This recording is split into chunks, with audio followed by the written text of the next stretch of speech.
was asking you about the drone.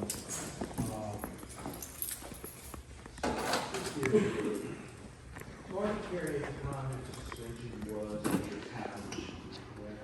That's correct. And did he hold any other duties? Safety. I'm sorry? He held a safety officer's position. And then what is a safety officer? Basically just to oversee scene safety and order safety equipment like vests and those type of things. Anything else? Or any, do you hold any position, social media position, contact person, anything like that? No, not officially. Unofficial. He did some photography stuff with, some of the different events and that, and I did send him to a PIO class, a public information officer's class. Okay. So you held duty as a public information officer. Not officially. He was never given that title. But you sent him to a class. What did you expect him to do when he got done with the class as a public information officer? What did you expect him to do? Be a battalion chief and not a photographer. Well, isn't public information, how much did you spend to send him to that? I believe it's $475. Okay, and you expected him not to use any of those skills that you used public money to send him to? You expected him not to use any of those skills for the answer? I expect him to use the skills, but now while he was responsible to be doing scene size up and personnel management and those type of things on fire scene. Right. Did you ever ask him to do banquet videos? Yes, Now, what was being included in the banquet videos? all different pictures from all the different staff and stuff that have been taken over the year. And then probably in banquet videos and then have been scenes from fires. Yes? Not a priority. Not a priority until you needed the banquet video. No. We've produced 3 banquet videos in the last 3 years without those pictures. Okay. But there was also articles in the paper about the Anderson County Fire Dept. Occasionally, yes. And Marty Terry was contact person for that too, correct? No. Okay. Now, I want to mention the COVID policy.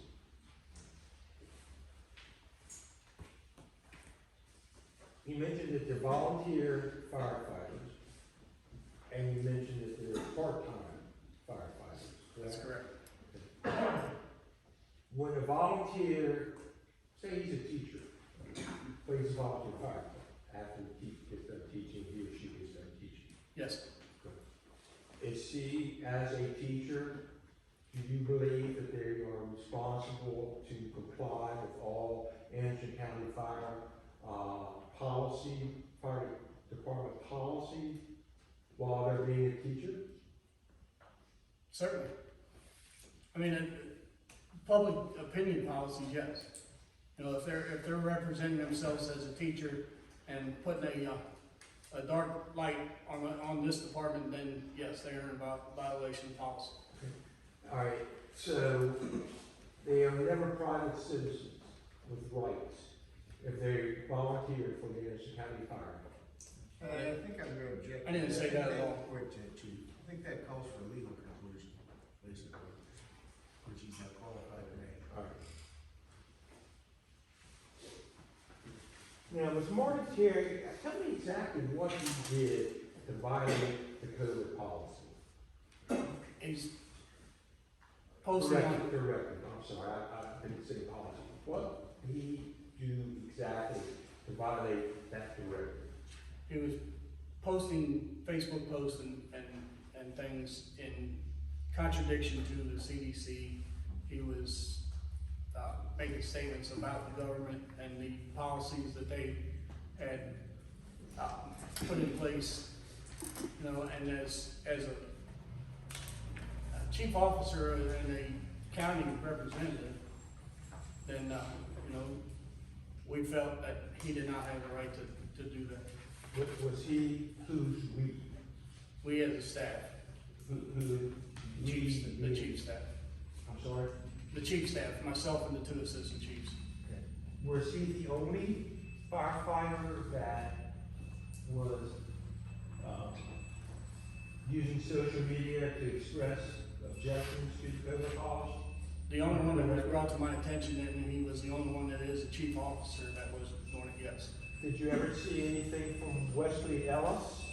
Let me ask you this, who is Wesley Ellis? Wesley Ellis is sitting right there, he's a board member. Did you ever see anything from Wesley Ellis? I did, You did? yes. And what do you remember seeing? It was a couple of things, but Wesley was a firefighter.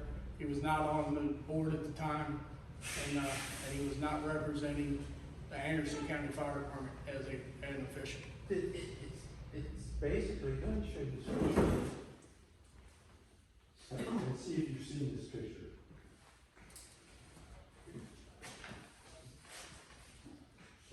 I do not believe I have. Does this violate the COVID policy, directive, I'm sorry? Oh, yeah, it does because it had a piece of equipment in behind it. Okay. But I So now that you've was seen never this, presented with that, and no. now that you have seen this, are you taking action against Mr. Ellis? Objection. Okay, let me ask you, I that, agree, this, I thought we were Mr. gonna- Ellis is not on the hearing. okay, let me ask you again, would this violate, Per his request. what, I'm sorry? I thought we were sticking to the 4 topics per your request. Well, you sure are, Mr. Ray. Well, let me ask you this, now that you have this, now that Excuse you've me. seen this, Excuse me, so stop with that line of questioning, that is not relevant to the hearing that we're having against Mr. Terry. and We will address that at a later time. well, I'll stop it, but I mean, I think it's part of this offense to show that he was singled out by Chief Crawford. Sir, you don't know that he was singled out because not all of our personnel issues are brought to public. There's personnel issues that are taken care of in closed session and closed doors. Okay. All right, I understand. Let's proceed. What about Mr. Terry's attendance at the rally in Frankfurt? Did that violate the code of directors? No. Then if he attended if the record reflects that he attended the rally in Frankfurt with no indicia of. Excuse me, the rally is not even on the list here. That's not on the list. The COVID protocol is on the list, and this is part of the questioning of his COVID protocol. Well, in response, I don't see how the code protocol is on the list. If there was no action taken against him, for whatever his attitude, then he's got a right to have a belief about anything, or, to have an understanding of anything. He's got a right to express his opinion, but not as an official of the fire department. It's contrary to policy, so I think that's the line we have to adhere to here. What he says is a private citizen, that's his. Failure to follow directive RE COVID-19 posting. That's the issue number 1. So you're directing me not to ask questions about his discipline of Mr. Terry for number 1.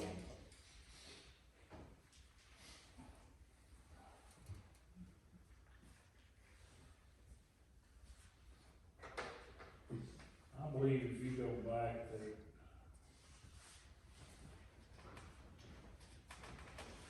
Go ahead with your question, just. Were you aware that Marty Terry attended the rally on April 15th? I was when I got a call from the health department director. Okay, now, is there anything of that health director phone call that said he was in uniform, anything, any indicia of the Anderson County Fire Dept? No, it was not, but the health director and the EMS director both contacted me and, basically mandated along with the county attorney to, not let him make runs for a minimum of 14 days because of current COVID policy. Federal Did any of those? Federal policy, not department policy. Yes, sir. Did anybody, so then on April 17th, you talked to Mr. Terry about this? correct? Yes. And what did you say? I advised him that he was suspended. We originally talked about a suspension of a minimum of 14 days, but pending a hearing, he would be suspended no less than 14 days because of the exposure concerns of the health department. And you said we, I'm sorry, who do you mean by we? Chairman Walls and myself. You also mentioned that you discussed prior in March about Mr. Terry. Did you discuss that, Mr. Terry, in March with the board? I don't believe I did. All right. I did with the other chief officers, and then when it continued, that's when Chief Brown issued the second memorandum. Had you? I'm sorry, start that. Did you tell on April 17th that Marty Terry that he was suspended? I mean, in fact, he told me he was suspended. He wasn't quarantined. He was suspended, correct? He was suspended, but we did have a conversation that he was, no matter when they scheduled the hearing, that there would be at least a 14-day suspension before he could make runs because of self-quarantine. And so that was led to the exhibit, the notice of charges in April, correct? Correct. Now, just want to kind of look at this progressive discipline policy that you have. I think there's first, number 2.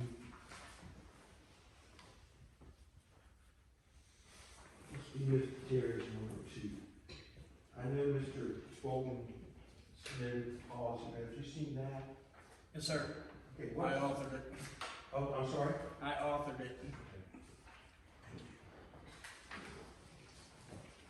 So this would be number 2, So you authored it,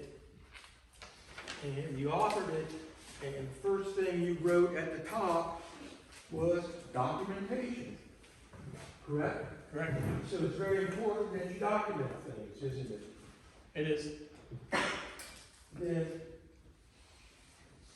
you testified about the two rural road incidents that you had concerns about Mr. Terry's performance, correct? Correct. You testified about the Searcy Road call, which you had concerns, correct? Correct. And you testified about the Alton Road concern, correct? Correct. And you also about the cadets and stuff like that, okay? And you presented a lot of exhibits here, and you presented the charges that we look back in April, and then the new charges today. Your own record says your documentation is important. How come we have no documentation from you to Marty Terry about your concerns about the 2 rural road incidents, about the Searcy Road incident, about the Alton Road incident? There's no documentation that you provide him, is there, Chief? No, there's not, unfortunately. Violates your own directive. This is not a directive. This No, is I understand. this is but a- you know it. class. You know it's important to you to write documentation. And it would be important to you to have that documentation today to back up what you're saying about Mr. Terry. It would have helped, yes. Yes, sir. But it wasn't important, it's important enough today to do April 6th letter, but it wasn't important enough to write it down when it happened, to reprimand you, was it? No, guess not. With counseling, and I thought that was I understand. Should have been enough. Okay.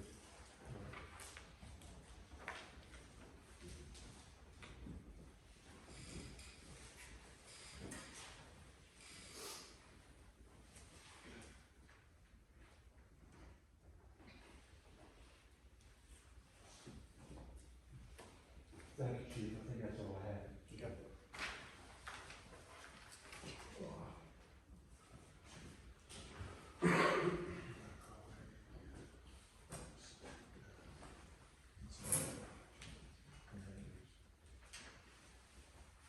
We have just mentioned.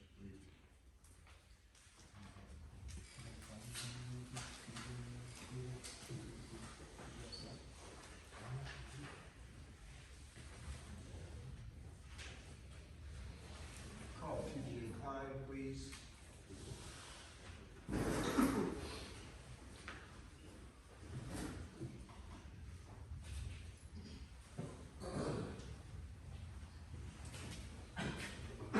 Reiterate right here, we have to meet. I went somewhere, yes, ma'am, if you read that. Do you swear or affirm that the testimony you're about to give today will be the truth, the whole truth, and nothing but the truth, so help you God? I do.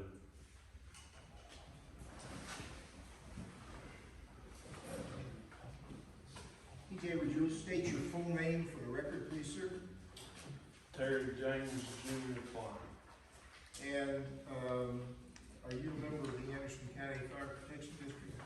Yes, How long have you been a member? 17 years. And what is your current rank and station? Captain. And we really don't have stations, so we're all six. We really don't have a station. We're all 6 stations, between 2 captains. So as a captain, what are you responsible for? We're responsible for all 6 of the stations, make sure lieutenants are running the stations like they should. If complaints come up, they bring the lieutenants and up to us if they can't handle it. If selecting the first on scene, running the scene. And you have a company of guys with you, that you'll be over at the scene.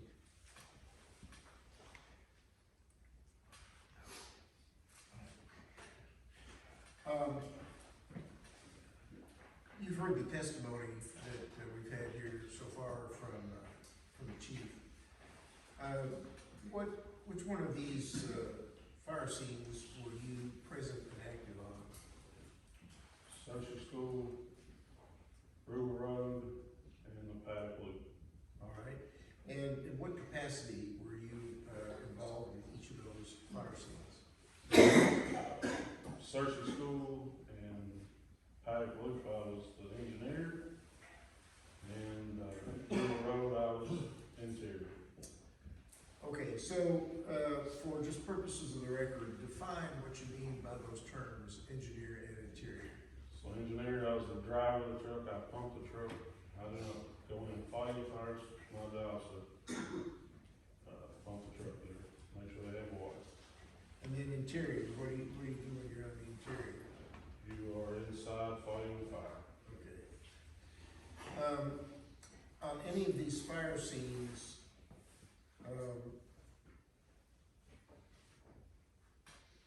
was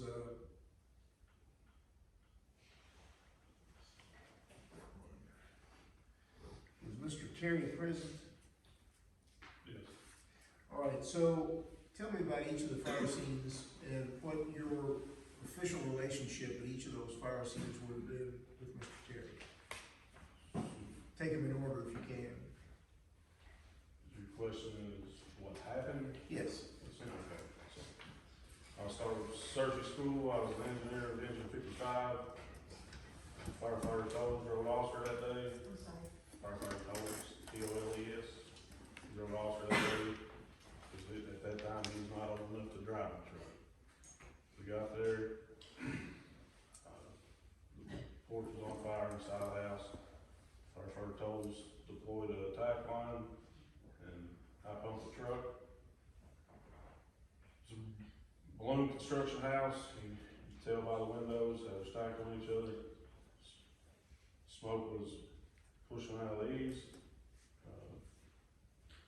Chief Terry showed up, I don't know, it could've been 5 minutes after he was there, I don't know the exact time. And he would've took the command. I did holler at the next truck, which would've been engine 51. Some other guys packed up, ready to go in, make an attack. Marty come over and told me that he has this under control. Zach, which would be firefighter, told us, has a fire almost out. And I went back home with my truck, was on that road, and went back to what I was doing. Now, was the fire in fact under control at that time? No, it was still, smoke was still pushing out leaves. It was various places they were firing in the attic. So was he the senior man on the scene at that point? At that point, until chief program got there. And so when he gave you a directive, were you required to follow it? Any directive he gives on, follow it, they all right. And if he tells you to pack it up and go home, you pack it up and go home, is that correct? That's correct. But in fact, the fire was not under control, was it? No. And what, in fact, a number of different places in the structure where the fire was going on? Sorry, repeat that. Were there not a number of places in the structure itself where the fire was still active? Yes. And where were those places? We've been upstairs in the attic. Do you have any knowledge or understanding as to why Chief Terry would have declared the fire to be either under control or extinguished when in fact there was an active fire going on in at least 2 different parts of the building? No idea. How long have you been a firefighter? It was 17 years. I got on when I was 18. So when you go to a fire scene, how important is it to make an accurate assessment of the status of the fire? It's very important. Because of why? Because if you don't, you're not gonna save their house. If there's somebody inside delaying things or not recognizing, you know, that the fire's in the attic and people get killed, you're through. If you send them in, same thing. You've got to be able to read the smoke and know what's going on. So if you negligently survey the fire and you determine that it's out when in fact it's still an active fire scene, what danger, if any, do you create for your own firefighters? One house is naturally gonna burn down, but if the crew goes in there, leaves fire out, it's not, and you know, you burn, seal some lights on, I mean, there's just a number of things to that. So did you ever have a conversation with Chief Terry after this, try to determine why he declared the fire done and out, when in fact it was still an active fire? No. And what subsequently happened after he declared the fire to be under control? Chief Proman arrived and started calling trucks back because the fire was not out. And instructed the crew to get ready to go back, and they made, like I said, they made up to the steps and it was too hot. And they had to ventilate the roof to get the heat out. So how much delay was there between the time when Chief Terry declared the fire to be under control and it became plain that the fire was not under control and the property was destroyed? I don't know the exact time, you know, that's, I wouldn't want to guess at that. Well, I understand you don't understand time, but in terms of just your being on the scene and experiencing it. So experiencing, you're gonna have to repeat that question. Okay, well, I know you don't know the number of minutes or whether it was an hour or how long exactly what it was, but in terms of your being on the scene, supervising your crew, and being ready to withdraw from the fire scene and then having to go back and fight the fire, which had progressed in the other parts of the house, How long was that roughly? And I would guess 5 to 10 minutes, and if it's a guess, I don't know the exact time. So the fire, caused a complete loss of the structure, correct? Yes. But had you continued to, fight the fire, when you were there fighting it, trying to get it under control, do you have any feeling for whether it would have continued to become a totally involved fire? Just, I think I have to object to the speculation of that question.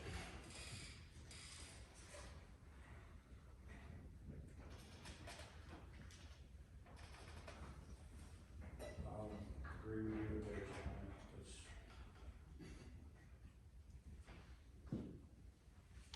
So what happened at the end of the fire at that location? What happened to the structure? Was it a complete loss or were you able to say? His house was a total loss. They didn't save anything.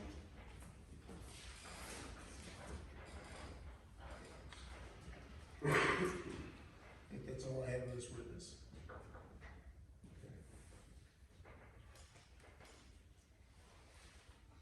Is it Chief Klein? Okay. I'm sorry. Captain Klein, we're talking about the Searcy School Road incident that occurred in September 11, 2019, correct? Yes, sir. And you testified you were there, correct? Yep. And are you familiar with the run calls? It's basically, it's got an apparatus at the top. Can you see that? I think so. Yeah. It's all that thing. I think it's exhibit, it's one of the exhibits, but you familiar with this document? It shows the times the trucks were in or out on the scene, when they canceled, when they cleared. And it shows kind of when people arrive, correct? Okay, I'll let you hold on to that since we're gonna ask you some questions. Now, it's already been testified that these run, well, I'm sorry, run sheets or these apparatus sheets show what time people arrive, correct? Yes, sir. Okay, now, if you look around, is Unit 591, would that have been Marty Terry? If you know? Yes, he was chief on call that day, he would have been in that apparatus. Okay, and did it tell you what time he showed up on 9/11? Right there, it says arrive at the bottom, So it's 4:45. 4:45, correct? Mhm. Okay, now, who is Unit 501? That is chief. Okay, if you look down at the bottom, chief arrived at what time according to this sheet? According to this apparatus sheet. Says 4:45. So they arrived at the same time according to your own documentation, correct? excuse me, where did this documentation come from? Is this from dispatch or is this from our stuff? It's part of It the, was presented by Mr. Bolton. It was presented by, Is that gonna be part of the exhibit? I think it is part of the exhibit, John. Okay, then, I think it's part of the exhibit, it would be part of the exhibit, and I'll check, if not, I'll put it in. But it's part of the exhibit.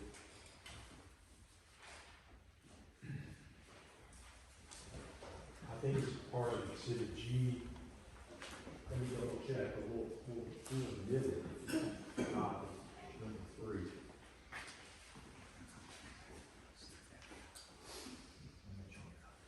I think it's right. G. G on it.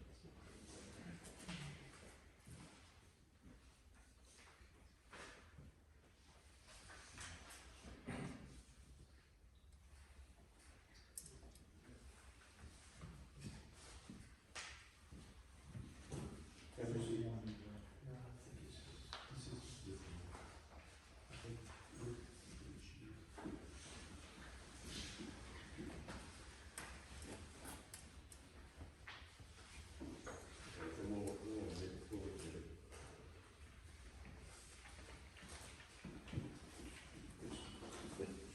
Captain Klein, this is doc, Do you have the documents in Mark? yeah, I'll mark that.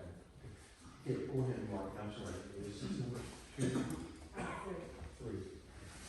Mr. Terry, number 3.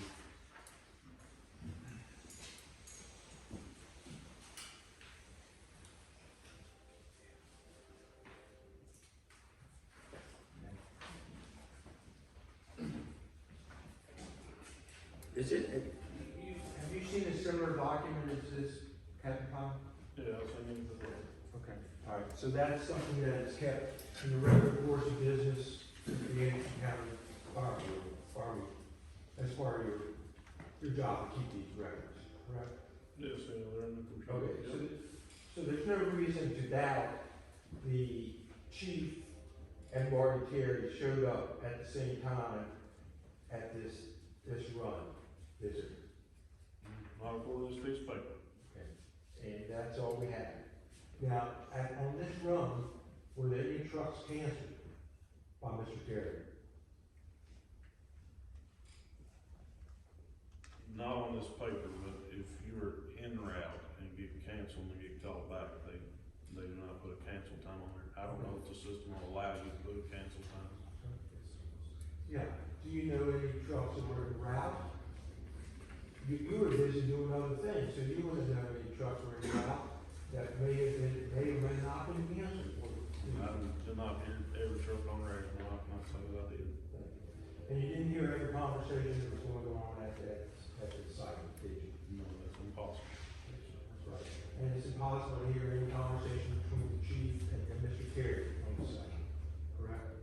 Right, if you're doing your job pumping a truck, no, you won't. If you're pumping a truck, you will not hear much of anything. It's the size of the motor. And when Chief Crawford showed up at 4:45, same time as Marty Terry, he took over. He asked Chief, he testified, he's made, he took over, correct? Yes, sir. So anything that would happen on that site would have been his responsibility, correct? According to this paper, if they got there at the same time, yeah. And it would have been the chief's responsibility, not County Chief Terry. If he took command, yeah. Thank you, Mr. Klein. Couple questions, please. Have to move to admit that.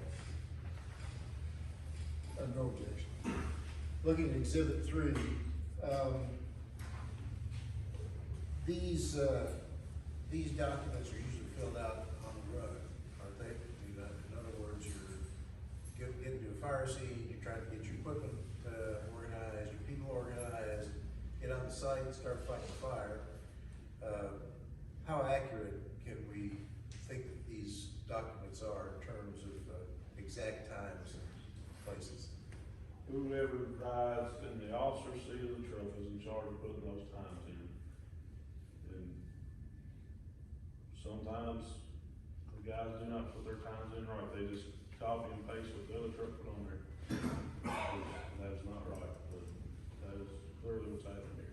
So if you were looking at this, would you believe that all of these times were completely accurate on this, or? Objection, that calls for speculation. Well, he's basing it on practice, Well, practice in the But department. it's your own document. I mean, you're objecting to the authenticity of your own document. Well, he's not objecting to authenticity of the document. We're trying to point out that the document's entries are not always exactly accurate. There's a big difference, I think. I agree with Mr. Bolton on that, because that was, my question to you was, did this document come from dispatch, which would have all the correct times, or was this generated by the department when they were filling out the reports? That's all I have. Thank you. Let me just ask you, before, one more question.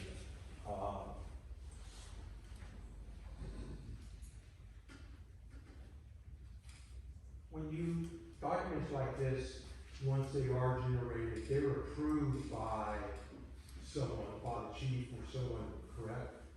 Yeah, somebody has to check over it and So if the times were wrong, then whoever checked over it, I mean, we have to assume if someone checked over this document and it's presented as an official document, it's correct. Isn't that correct, Captain Klein? Yep. Thank you. But we're not saying that the document itself is incorrect. But if I understand you correctly, there is some information that's inserted on that document by firefighters or people who are in charge at the scene that may not be exactly correct just because of the circumstances. Is that correct or not? That's all right. But at this point, I would like to recuse Captain Klein from any more deliberation or participation as a board member. He's now a witness, testified adversely to Mr. Terry. I think any kind of further involvement would certainly be violative of any process right to an impartial decision making. Again, what I stated earlier in the meeting, we can't do that because, we've all been at the other hearing and we've all been, had information of this, so, no. And I'll make my record good. Yes. Mr. Bolton?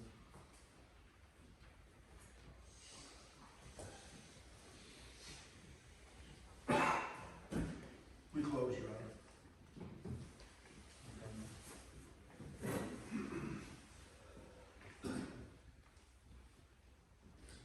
Do you have any questions? Yeah, Your Honor, since we're, no, that's all right. No, I'm going to put Mr. Terry, call Mr. Terry.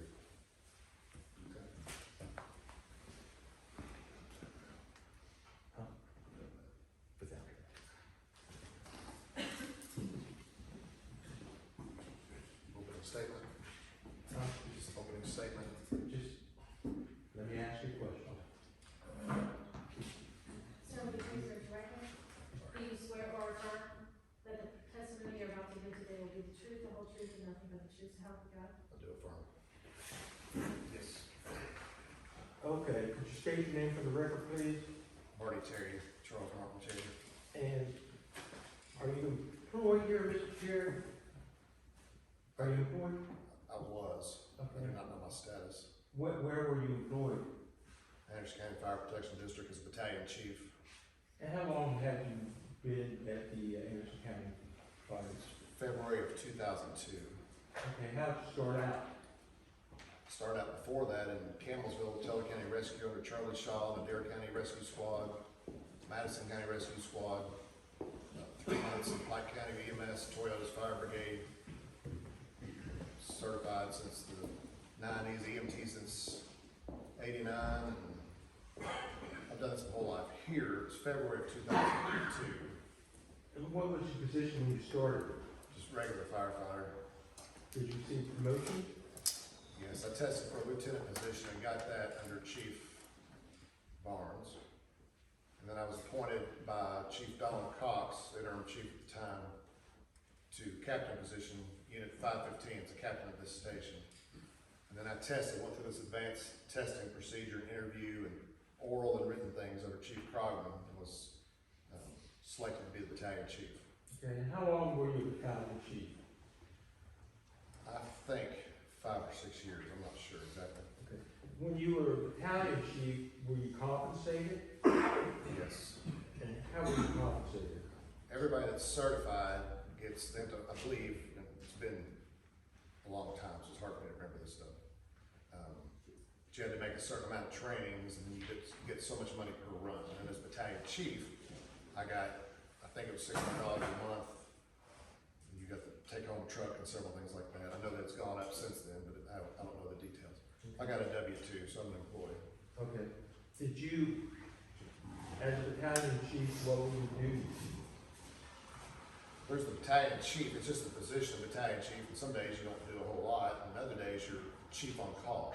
The chief on call does not necessarily have to be a battalion chief, it can be any officer, I believe, unless they've changed it.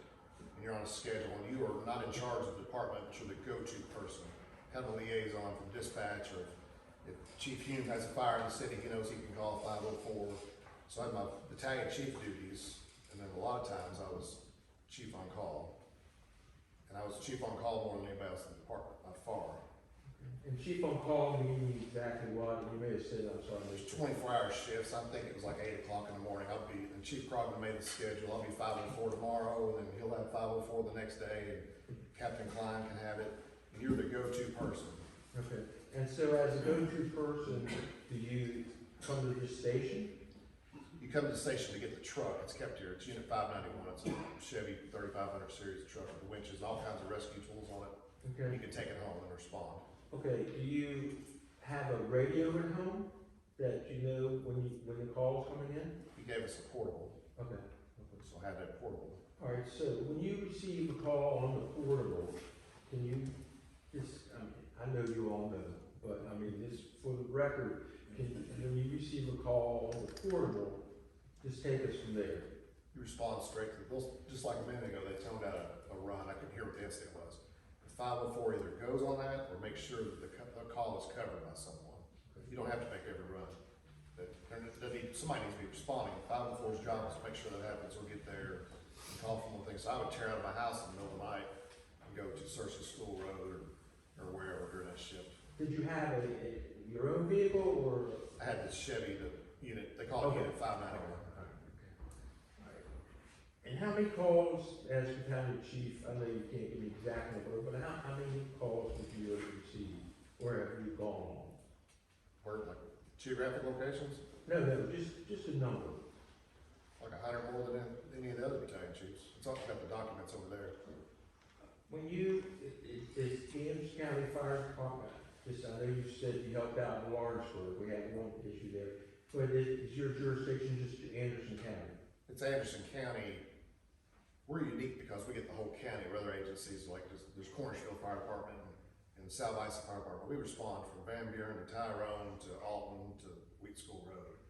That's our area. So we respond on anything. And then we respond to mutual aid if Chief Hume from the city was to request it. Okay. So prior to the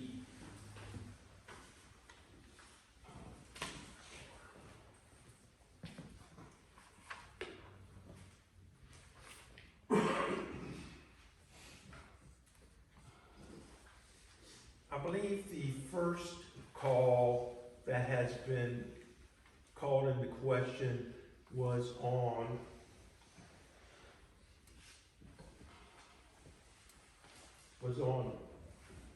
in September of 2019. Yes, sir. Do you remember that call? Yes. And what was that? I'm sorry, I just can't find it. Search the School Road, which is way out. So we took the Parkway, went out there to the run. It's a structure fire call. It said it went out as a porch fire. But were you the battalion chief that responded to that call? Yeah, there may have been other battalion chiefs, but I was 504, so I had to go. Okay. And then every apparatus, and as you're responding out there, you're hearing another truck's en route with 2 firefighters on, one's en route with 1 on. What did you find when you went to Searcy Road? The size up starts from the moment of dispatch. So I said, Say that again. the size up, like the evaluation. The size up of the run starts the moment of dispatch. I said, search the school in the middle of the night, I'm thinking there could be somebody in the house. It's a residence, hope it's not occupied. You know, there's various houses out there, there's old balloon construction, there's new and stuff. But it sounded like working, because the homeowners called it in and said there's a porch, I think they said the porch is on fire. But you never know if it's just the porch, or it's something on the porch, or it's the porch and the whole back of the house. So when you arrived, was there any other firefighter there? I believe that engine, I'm thinking it's 55, it's been 3 and almost a half years. Engine 55 was first in, I believe, with Captain Klein and a couple other people. And when you arrived, did you take control or take Yes. leadership of the fire? 504 is on scene, I'll have command, we've got a 1.5, whatever, you give an evaluation, Yeah. 1.5 story house, fire to the side of it. How long were you in command? Extremely briefly, according to the report. Why were you only in command extremely briefly? Chief Crogman comes to my and he takes over if it's a bigger incident like that. Right. So you hear that he's in route, you don't know how close he is, but you kind of do the math on where he lives and know it shouldn't be too long. Okay, whenever a chief arrives at the scene, he becomes the authority, correct? He has the, because he's higher ranked, he has the authority to take over. He has the authority to not. In that situation, he took over. Okay, and how did he take over? 501's on scene, I'm assuming command. And when he assumed command, tell us what he did. At that point, it's his, and I tell him some stuff that's going on, and then he's supposed to, as a new commander, he's supposed to do a 360 of the building, which means you walk all the way around it, to see if there's any victims or any extra hazards, extension of fire and such. You heard the testimony that you had violated policy there on Searcy Road when you were there that night. Can you tell us your version of what occurred there? What was the policy that I violated? Do you remember? No, he said you violated policy. Okay. Yeah. Did you violate policy? I did not violate it. Kind of in the middle of the night, Run went out at 4:30, and I busted out of the house and went on the call. Just like every other call, you're worried about the wrecking, you're worried about messing up as far as the people in the house, and you don't know what's gonna, you don't know who you're gonna find. It's scary. You get startled out of bed. Anybody that's a firefighter can kind of rattle on adrenaline for a little bit. And I pull up, there's a working structure fire. And I evaluated, did a 360, and I advised the crew to attack the deck fire because it went out as a deck fire. And that's where the seat of the fire was in that area. And they needed to get that deck fire put out to make entry. This is on side 2, side Bravo side. You made those instructions, but then did you make any instructions after the chief arrived? No, he was in charge. And we walk around all the time and say, hey, I think it's extending over here, or check this window. We still work with each other. But as far as command, the torch has been passed. Did you do in your opinion, did you do anything wrong on that Searcy Road run? I did not. The first I heard about anything that I did wrong on that run, quote unquote wrong, was 7 months later when I was suspended and demoted. Now, you're familiar with the progressive discipline we talked about tonight. Yes. Have you ever been subject to progressive discipline? I've never been written up. I've never had a written coaching and counseling session. On one of the incidents, if I may, Yeah. Alton, whatever address was, Alton Station, Alton Trailer Park. When I went there, you get on scene, 504 is on scene, you got a residential trailer, I can't remember how to word it, nothing showing. You can go in and the homeowner says, you can smell it, it's like an electrical smell. It wasn't an IDLH environment, but It wasn't one. IDLH, immediate danger to life and health. I think they slowed down the So, floor. it was not that means like it's not dangerous for life. It's not critical, there's still, potential for a fire, something's going on. And I asked the guy, where's your furnace? And he said, it's under the trailer, which is extremely unusual. And I'm not gonna argue with the homeowner as to where the furnace is. And the crew came, I believe Bart Spears was on the crew, I can't remember the crew, it's been so long. But I said, he says down there, there's a way to get under the skirt. Chief Problem comes up, I think time I was pretty soon. Comes up, goes down the hall, finds the furnace. And that was the only incident of these incidents where there was any correction. And he said, Marty, I'll try to talk. Marty, you always go to the furnace. The furnace is down the hall or something like that. And I said, I know. This is what the homeowner told me it was. What about this situation? Was this a situation with the cadets? The first I'd heard about this incident with the cadets was tonight. So in your opinion, you never violated any policy involving I was the not cadets? in charge in either of those runs. And what about, had you ever worked with cadets before? Yes. And you've never been reprimanded, and never discussed anything about cadets? We're familiar with the policy. They're not supposed to stay late, and they can't stay late here on school night, and they cannot do dangerous things. They can't go on the parkway for runs. They can't go on extrications. Are they providing equipment on these runs? They provide the equipment, but their position is more of a standby, to help clean up, observe, but don't do anything. They're kids, so they can't do anything dangerous. And you've never, in your opinion, violated the policy concerning the use of these cadets. I never heard what the exact danger they were in was, what the accusation was. But the chief was there at the same time. He was in command of both those runs on Rural Road. If he was in command, he would have been in command of the cadets also, You're in correct? command of the whole entire scene.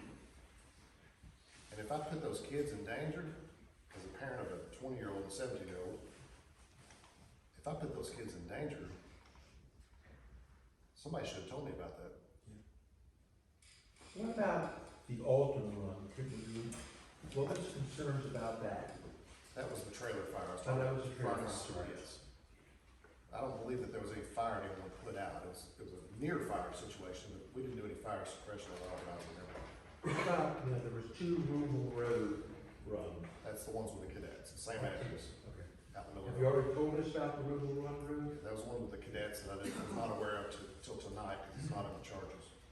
What about the Patty Loop Road run that was, Paddock Loop, if I remember, I don't know why it was late, but it was a Sunday, and I'm usually pretty early on the runs, but I was not. I went to Station 2, and I thought, well, it's a working structure fire.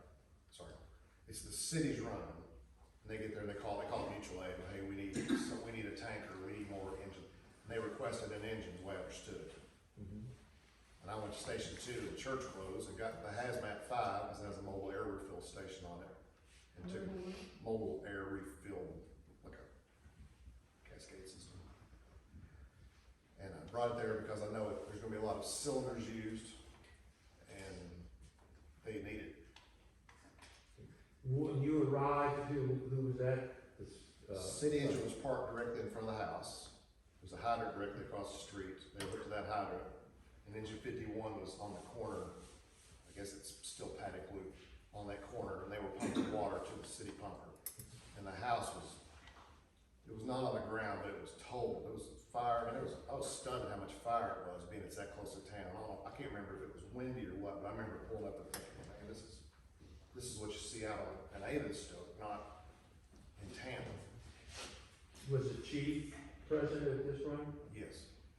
Now, what was your understanding when it's a city, it's Lawrenceburg and Anderson County? Who takes control of the fire if it's within the city limits of Lawrenceburg? It's the city chief. He can turn that command over if he wants, but he's in charge, and then if Anderson County pulls up, then 501 or whoever the senior officer is will report to them and say, county fire to city command, where do you want us? What do you need us to do? When you arrived at Patty Loop, was the chief there? Yes, I was very late to the call. Okay, so chief was either in control or acting in a secondary role to the Lawrenceburg city chief, correct? Yeah, he was not in total command, he was still So what is this alleged here that you did wrong with Patty Loop? You got 2 people that's over you, that's 2 chiefs.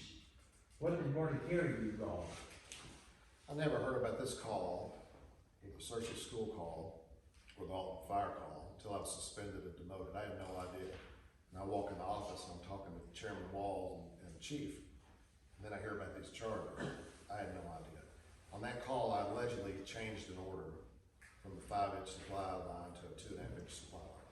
Okay, now, I know everybody here may know what that means, but can you explain what that means? 5-inch, if you can do it, it takes a little longer to any firefighter would prefer a 5-inch hose because there's less friction loss. It's a big tube, and there's a bigger percentage of that tube that there's no friction and the water's flowing better. But it takes longer to deploy. So if you tell me I need a supply line ran from this street to that street, it's a big fire, big water, but there's already a hydrant up there, there's already city trucks. I'm gonna take a 2.5. I do not change orders. Now, who would get you the order to use a 2.5? 2.5 is acceptable, and a 5-inch is acceptable. Captain Klein was pumping engine 51, engine 55, I believe Mr. Ellis was on that, I believe. I can't remember who else. It was supposed to hook up the hydrant on Walker Lane. They call it relay pumping.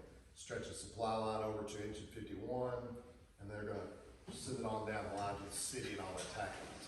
I never heard an order about a 5-inch. I would not have disobeyed that order. Even if there was even if for some reason I couldn't use a 5-inch line. If I heard the order for a 5-inch line and say I couldn't use it for some reason, I would radio the chief or whoever and said, Chief, I have to change that order. Is that okay with you? Because he needs to know, because that's a whole lot less water going through. So no one came up to you, oh, I'm sorry, did you use a 2.5? I used a 2.5. Okay. Did anyone come up to you during that time of fire and say, why aren't you using a 5? I stretched the 2, you can take a 2.5 and stretch it from here to my store. I carried the 2.5 up there to Captain Klein, because he needed it. And I'm not supposed to bring up the last hearing, but the last hearing, he said that I said something about that. But I gave him a 2.5, and I said something along the effects, according to him, you got a 2.5 now, this is what we got. Did you have a 5? There's 5 on there, yes. Okay. Takes more manpower, takes longer. And unless I hear a specific order, I'm gonna grab the 2.5. So you were never given a specific order to use a 5? I never heard a specific order for a 5-inch hose. I would not dare to change an order, because that goes against everything. I'm not in the scene knowing what we need. So who am I to change it? I did not change it. Okay, so these 4 incidents that we talked about, when was the first time you heard about these 4 incidents? 1,027 days ago today. I'm sorry? 1,027 days ago today. Okay, I can't count, just tell me what it is. When I got written up and demoted by Chairman Walls and Chief Crowder. Okay. So, and that was April 6th, 2020. April 17th or 18th of 2020. I'm sorry. Now, were you aware of the COVID directive? Yes. What was your understanding of the COVID directive? You cannot make any policy that goes against the CDC, the governor, or local health departments. Okay. It was not a policy, it was a directive. That's right, and I called it a policy, I apologize. Did you ever violate that directive? No. I attended a rally in Frankfurt. Okay, what was the purpose of that rally?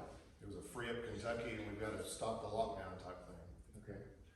When you went up there, how were you dressed? Civilian clothes. The fire district paid $425 for me to take a social media class through the police social media academy. I took it at Mutual Fire Department. And I know about identifiers. The sheriff's deputy cannot make a political statement because he represents the Anderson County Sheriff's Deputy. If you don't have any identifiers on you, there's no radio going off, you're not on duty, or you're not an apparatus, you're an American with full-blown First Amendment rights. And that's what I was going to ask you, did you have any indicia of Anderson County? I knew better, was trained better to have anything on there. Did you have any, nothing on you? Okay. Did you make any comments while you were at this rally? Hey, I'm a member of the Anderson County Congress. No. If they can pull the video, there's nothing on there that even breaks the directive. I watched it the other day just to make sure. There's nothing, I'm not giving speeches, I don't think I'm even showing it. Did you post any social media messages concerning the directive? Previously, before the directive, I posted a bunch of stuff. Okay. And what kind of stuff? Did any of the stuff that you post, was it derogatory in any manner to the Anderson County Fire Dept? No, it was not in uniform, no identifiers again, no insignia, but it was just asking the question, how long is this 14 days of flatten the curve gonna last? Have you? Okay. And then the directive came out. I'm not sure the date of the directive. Right. Then I made that post. I went to Frankfurt, that post, and then I was suspended and demoted. Okay, and what day were you suspended and demoted? I think it was signed on the 17th and I signed on the 18th, I believe. Whatever that was, we can look up, whatever that Saturday was.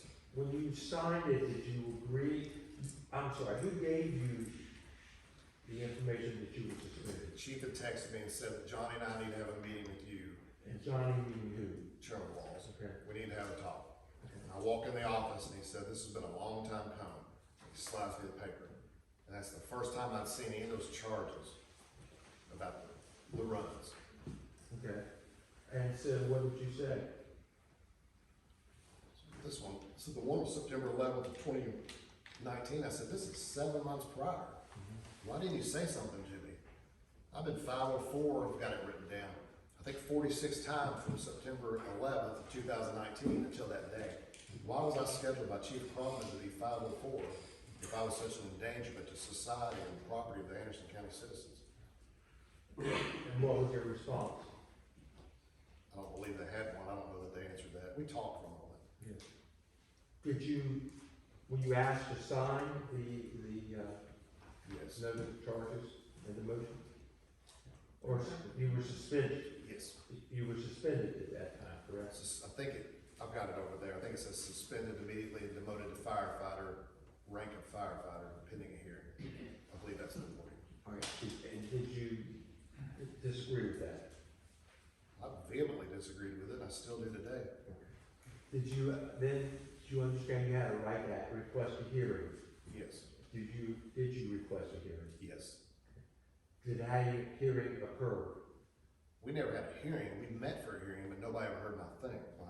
Nobody ever heard me. That's the classic definition of a hearing, is they hear your side and you hear their side. We never had a hearing. What do you remember occurring on June 4th? I'd never been to a hearing before, didn't understand the process. We all lined up. I don't know if we said the pledge first or not, I can't remember.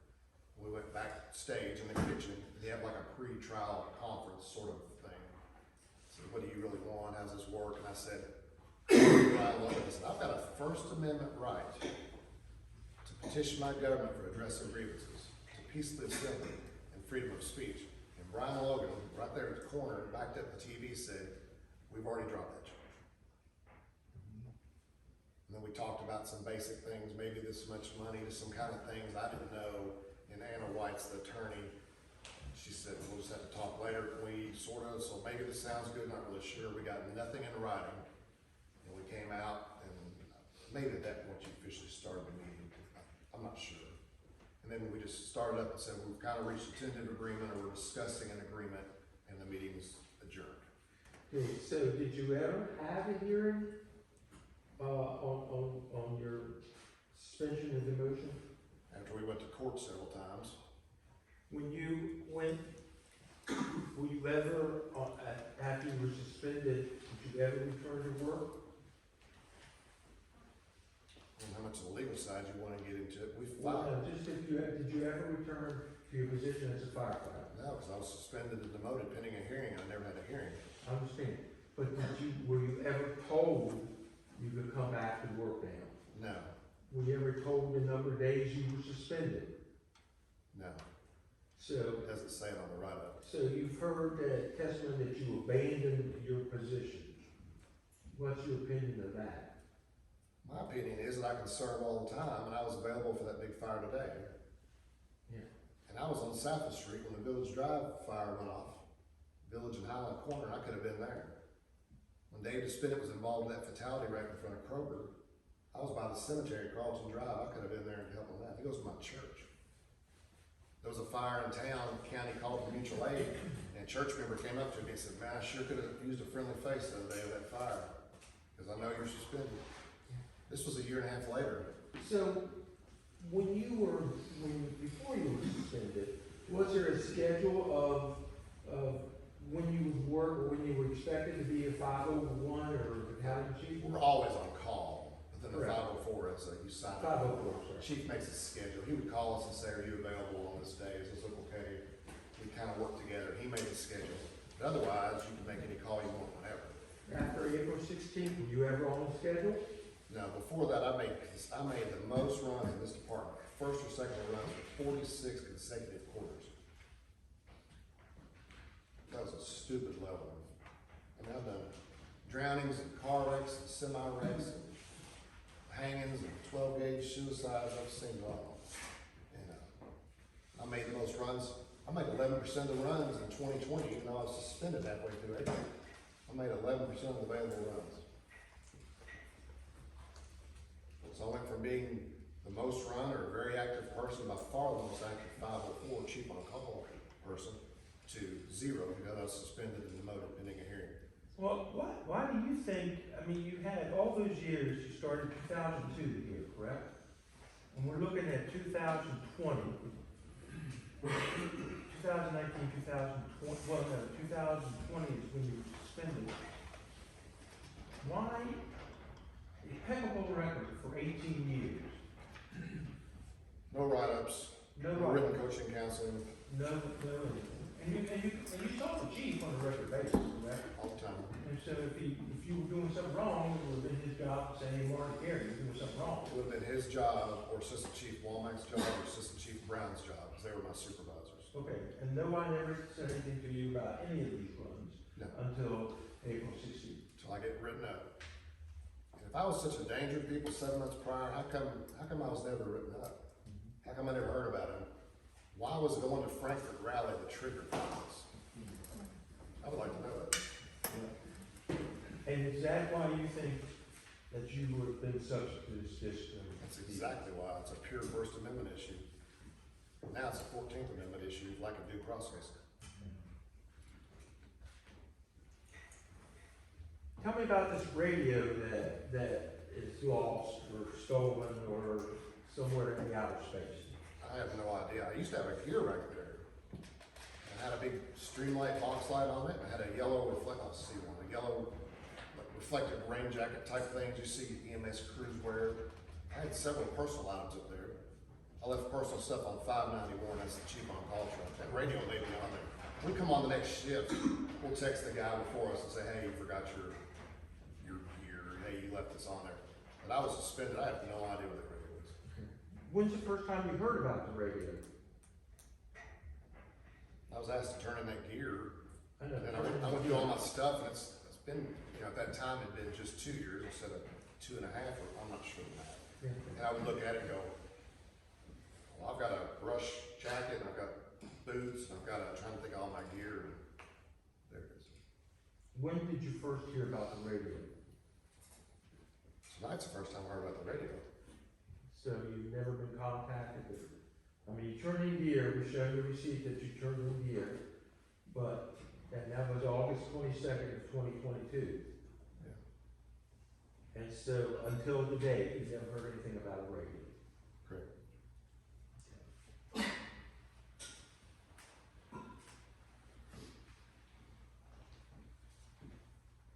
Is there anything else you want to add?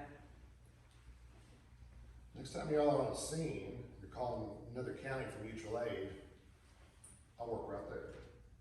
I'm 3 doors down. The house is 6 on the left up here. I've been on so many calls, I've actually ridden a ride the lawnmower here before for calls. And I thought this was sort of a family. I was in Boy Scouts with Richie, with your son, Chad. I put you in the ambulance, Tony, wreck on 44, if I remember right. You were my first battalion chief, Mr. Wallace. You and I have been on tons of runs together. TJ, I've been to your house, you asked me to go out there and pray over your stepfather or something. Chief, I've been to your house when your mother died. I mean, and then this all comes along, and then all of a sudden, boom, go to some rally in Frankfurt. And we will, you can jeopardize kids, I guess. I didn't know about that one. You can do terrible on scene, you can destroy houses, according to Mr. Klein. But I guess you better not go to Frankfurt and protest against the government. Because that was the trigger that got this going. I've got a stack of pictures over there from all kinds of people of all ranks here that had the COVID post, similar to mine, before the narrative, actors, including 2 board members. But I doubt they'll be in trouble. That's not justice at all. And I was at my store when this kid got stuck in the culvert down here. JR, thank goodness for JR and whoever else was on that run. I don't know the details, but I guarantee that kid would have wished I'd been there. And the kid would not have said, well, he went to Frankfurt for a rally, stay home. This has been a tremendous emotional burden on me and my family. I am good at what I do. I was good enough that the staff called me to cover for them all the time. Hey, you're close, I'm gonna run back to Newport, you mind covering? And I didn't mind because I got to serve. But I guess there was no lack of confidence in me because the staff officers called me all the time. I've had people come up to me and say, I'm really sorry. Staff officers say, I'm I'm so sorry that y'all have to go through this. And I've had multiple people text me and call and say, hey, I'm with you.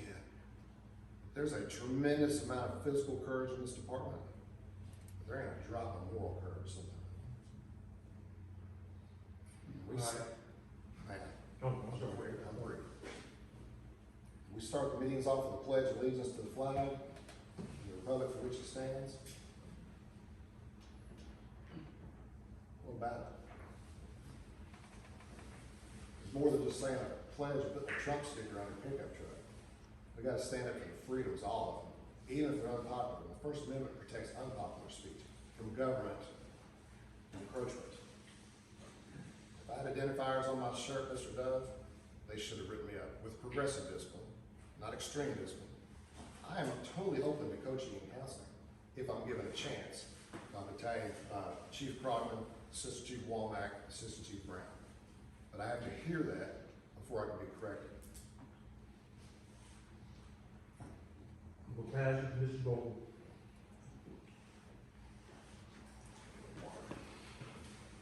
No, no.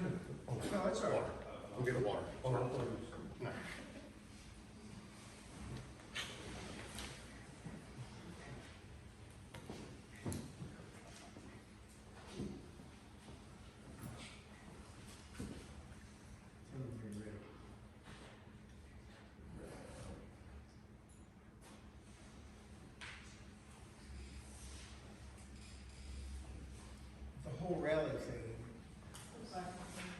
The whole rally thing, Mr. Chairman, had nothing to do with your free speech rights or your right to attend a public gathering. We're in a crisis over an epidemic that nobody really knows what it's all about. Thousands of people are dying from it. I had a relative that died of it. Nobody knows why she got it, how she got it, or where she got it. So it's like you're walking around a corner and somebody pulls out a gun and shoots you between the eyes. You don't know that that's going to happen. You can't reasonably anticipate it. But if you got any sense, you ought not to be walking around strange corners, right? I'll be walking around what? Strange corners. Based on your analogy, yes. So in this instance, you have a situation where you have a pandemic that's killing thousands of Americans who go to these rallies and meetings unprotected. And you, being a public health official of sorts, go because you think it's a free speech issue. It's not a free speech issue at all. You don't know whether you got exposed at that rally to COVID or not, do you? There's no way you could possibly tell except that